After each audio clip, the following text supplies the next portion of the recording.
Hi friends, welcome to Cook and Decor channel. இன்னைக்கு நம்ம சேனல்ல நீங்க பார்க்க போறது சிம்பிளான ரொம்ப சூப்பரான beef pepper roast எப்படி பண்ண போறோம்னு காட்ட போறேன். எல்லா ஃபுட்ஸ்க்குமே இது ஒரு நல்ல சைட் டிஷ்ஷா இருக்கும். ஓகே, இத எப்படி பண்ண போறோம்ங்கறத நம்ம வீடியோக்குள்ள போய் பார்த்து தெரிஞ்சுக்கலாம். அதுக்கு முன்னாடி நம்ம சேனலை இதுவரைக்கும் subscribe பண்ணாதவங்க subscribe பண்ணிக்கோங்க. கூடவே இந்த bell icon-ஐ click பண்ணிக்கோங்க. அப்பதான் நம்ம போட்ட அடுத்தடுத்த வீடியோ உங்களுக்கு உடனே வரும். கூடவே லைக் பண்ணுங்க, ஷேர் பண்ணுங்க.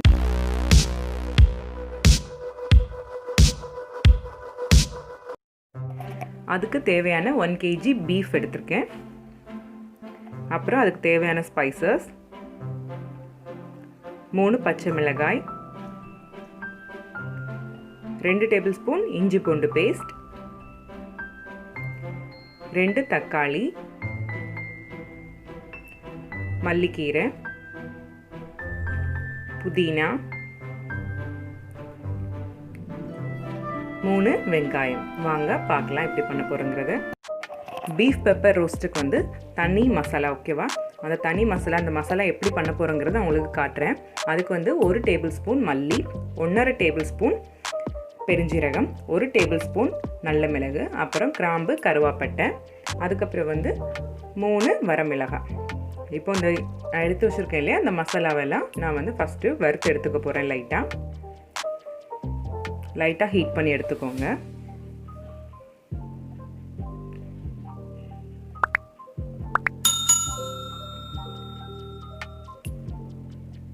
ஓகே, இப்போ நமக்கு நல்ல ஸ்மெல் வர ஆரம்பிச்சிட்டு இந்த டைமில் வந்து நான் வந்து இதை எடுத்துக்க போகிறேன். ஓகே, இது இப்போ ஆற விட்டுக்கோங்க. அதுக்கப்புறம் இப்போ பவுடர் பண்ணி எடுத்துக்கலாம்.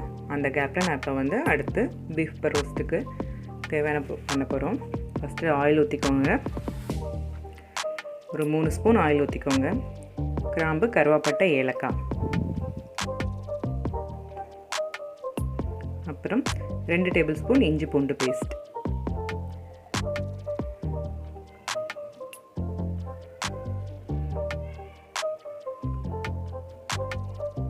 நல்லா வதக்கி விட்டுக்கோங்க. அந்த ஸ்மெல் மாறுற வரைக்கும் வதக்கி விட்டுக்கோங்க. அதுக்கப்புறம் வந்து வெங்காயம் வந்து கொஞ்சம் போட்டுக்கோங்க. மிச்ச வெங்காயம் வந்து நம்ம லாஸ்ட்டாக ஃப்ரை பண்ணுறதுக்கு தேவைப்படும்.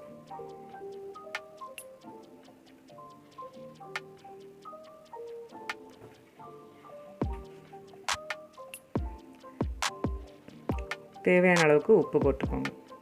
கூடவே பச்சை மிளகாய், தக்காளி போட்டு வதக்கிக்கோங்க. நான் இப்போ இந்த கேப்பில் இதை பவுடராக பொடிச்சு எடுத்துக்க போகிறேன். ஆறிடுச்சு நல்ல.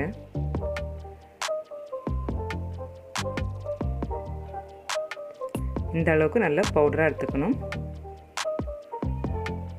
ஓகே, நமக்கு இப்போ தக்காளி, வெங்காயம், பச்சை மிளகாய் நல்லா வெந்துருச்சு. இந்த டைமில் வந்து பீஃப் ஆட் பண்ணிப்போம். இந்த கிரேவியில் பீஃப் ஒரு 5 மினிட்ஸ் இருக்கணும், குக் ஆகணும், நல்லா வேகணும். இப்போ வந்து நான் மஞ்சள் பொடி போட்டுக்கிறேன்.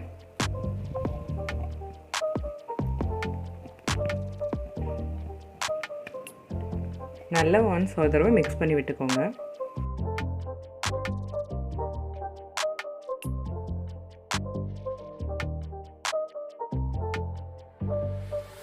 இப்போ வந்து மல்லிக்கீரை போடுவேன். இந்த ஸ்டேஜில் ஒரு கைப்பிடி அளவு எடுத்துக்கோங்க.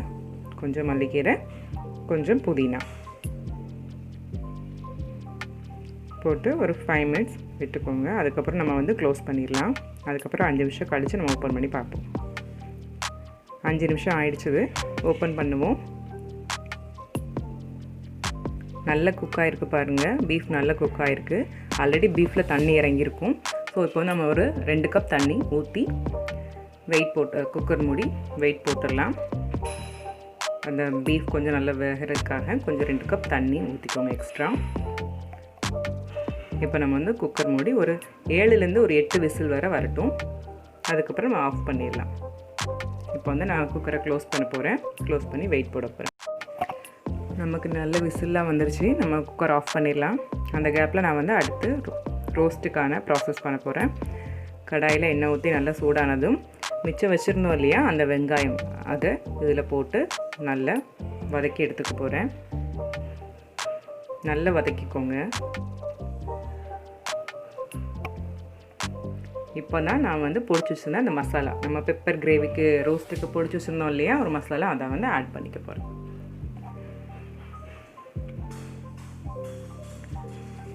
நல்லா கிண்டி விட்டுக்கோங்க. இப்போது குக்கர் கிரேவி பீஃப் கிரேவி வச்சுருந்தோம் இல்லையா, அந்த பீஃப் கிரேவியை இந்த கடாயில் மாற்றிக்க போகிறேன். மாற்றி நல்லா அந்த தண்ணி வத்துற வர நம்ம வந்து நல்லா குக் பண்ணி எடுத்துப்போம். தண்ணி நல்லா வற்ற விட்டுக்கோங்க.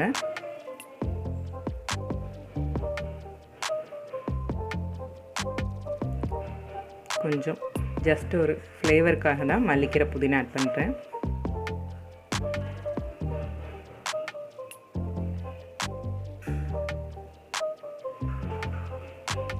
இப்போ ஃபைனல் ஸ்டேஜில் வந்து ஒரு நல்ல ஸ்மெல்லுக்காக நான் வந்து நல்ல மிளகு பொடி ஆட் பண்ணுவேன். ஒரு 2 டேபிள் ஸ்பூன் ஆட் பண்ணுறேன். இந்த கடையில் வாங்கினதுனால ரொம்ப காரம் இருக்காது.